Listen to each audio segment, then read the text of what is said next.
नमस्कार विद्यार्थी मित्रांनो, स्वागत आहे आपलं यूट्यूब चॅनल ज्याचं नाव आहे मोहित मोटिवेटेड एक्झाम चॅनल। आज आपण बघणार आहोत टी प्रश्न जे प्रश्न परीक्षेत विचारले गेलेले आहेत आणि ते येणाऱ्या परीक्षेत देखील उपयुक्त असे ठरणार आहेत। तर चला तर मग सुरुवात करूया व्हिडिओला। प्रश्न क्रमांक 21, ॲलेक्स असे मानतो की लोकांच्या प्रामुख्याने परिस्थितीचा प्रभाव होतो आणि ते अनुभव प्राप्त करतात।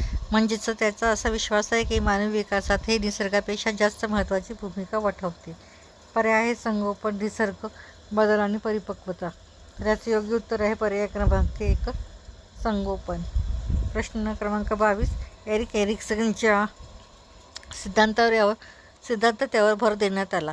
पर्याय आहे लिंगाबद्दल, सुप्त संघर्षाचे वारंवार होणारे निग्रह, भिन्न भिन्न असतात, मानवाच्या संपूर्ण आयुष्यभर विकासात्मक बदल, मुलांच्या विचारांमध्ये बदल 1 व 2।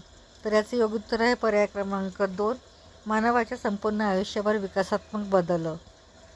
प्रश्न क्रमांक 23, रिकामी जागा यांची संकल्पना लिओ फेगिस्टद्वारे प्रस्तावित केली गेली। पर्याय आहे आकलन संतुलन, बोधात्मक सुसंगतपणा, बोधात्मक विसंवाद, बोधात्मक ओळख। तर याचे योग्य उत्तर आहे पर्याय क्रमांक 3, बोधात्मक विसंवाद। प्रश्न क्रमांक 24, पियाजेचा सिद्धांत मुलाच्या याच्याशी संबंधित आहे। पर्याय आहे मानसिक विकास, भावपूर्ण विकास, बोधात्मक विकास, शारीरिक विकास। तर याचं योग्य उत्तर आहे पर्याय क्रमांक 3, बोधात्मक विकास। प्रश्न क्रमांक 25, संस्कृती सामाजिक संदर्भ प्रदान करते ज्यामध्ये लोक खऱ्या अर्थाने वाढतात आणि त्याच्या भोवतीच्या जगाला समजतात, हे विधान यांनी मांडले।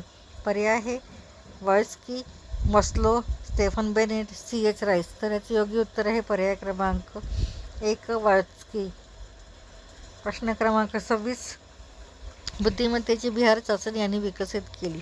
पर्याय आहे S.M. Mohsin, M.C. Joshi, C.H. Rice, Pramila Pathak. तर याचे योग्य उत्तर आहे पर्याय क्रमांक 1, S.M. मोहसिन।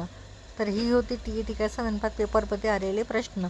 व्हिडिओ आवडल्यास व्हिडिओला लाईक करा, कमेंट्स करा, जास्तीत जास्त व्हिडिओ शेअर करा आणि चॅनलवर जर नवीन असाल तर चॅनलला सबस्क्राईब करायला विसरू नका।